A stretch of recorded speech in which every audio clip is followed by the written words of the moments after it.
Grabe ang Team USA, great finisher para kay King LeBron James. Matapos nga nilang talunin ang kupunan ng South Sudan kahapon sa kanilang friendly game. Mukhang desidido talaga ang Team USA na maggiganti sa darating na 2024 Paris Olympics. Matapos nga silang mabigo sa nakaraang FIBA World Cup. Dahil dito makikita ang gigil nila na makabawi mga idol. Sa katunayan ay tune-up game pa nga lang ay pinatoob nga nila kagad ang mga kupunang nakatapat nila.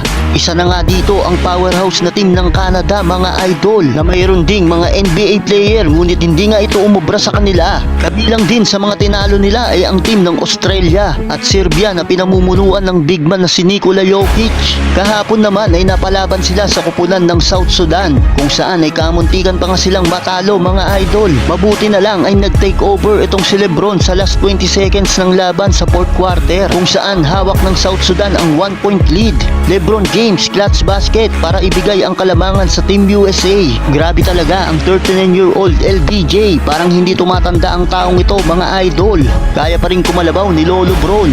Sa uli, nakuha pa nga ng Team USA ang panalo sa final score na 100-101. Sunod na makakalaban nila ay ang gold medalist champion, ang isa rin sa powerhouse, ang kupunan ng Germany mga idol, kung saan ang kupunang ito ay pinamumunuan ng dati ring naging kakampi ni LeBron sa Lakers na si Dennis Schroeder. Ano sa palagay nyo mga idol, sino kayang mananaig sa dalawang malakas na kupunang ito? Samantala, panalo din ang Strong Group PH kontra sa Chinese Taipei. Grabe ang pambibiso ng mga babaeng cheerleader kay Lakay Ren sa bando. Muntik pang mapaaway si Keeper Rabena mga idol, hindi inatrasan ang higanting import ng kalaban. Well, sa unang quarter, solid start for both teams. Agad nagpalitan ng puntos. Solid start din for Keeper Rabena heading into deep 3-pointer. Grabe din ang impact ni Ren sa bando, hindi lamang sa opensa. Supalpal din ang inabot kay Lakay ng import ng ROCA. Grabe din ang hustle play ni Abando sa depensa mga idol. Malaki ang naging kalamangan ng Strong Group sa pagtatapos ng first half. Umabot sa double digits ang lead nila. Nakasagot pa naman ang Taiwan, yun nga lang hawak ng SGA ang 7 points lead sa pagtatapos ng first half, 41-34. Entering the second half, bagyang lumamya ang depensa at opensa ng Strong Group.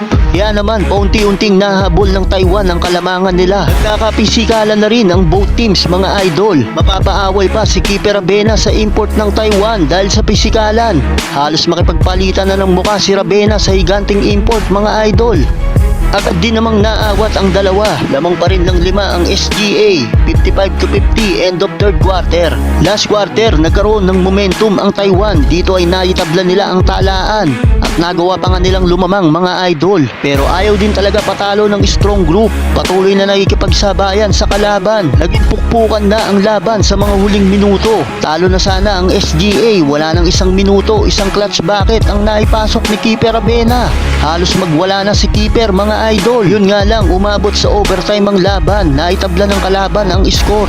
Hindi rin naipasok ni Rabena ang game winning shot kaya nauwi sa overtime ang laban. Sa overtime, mainit pa rin ang laban pero hindi na pumayag ang SGA na matalo pa sila. Sa uli, nakuha pa rin ng SGA ang panalo mga idol.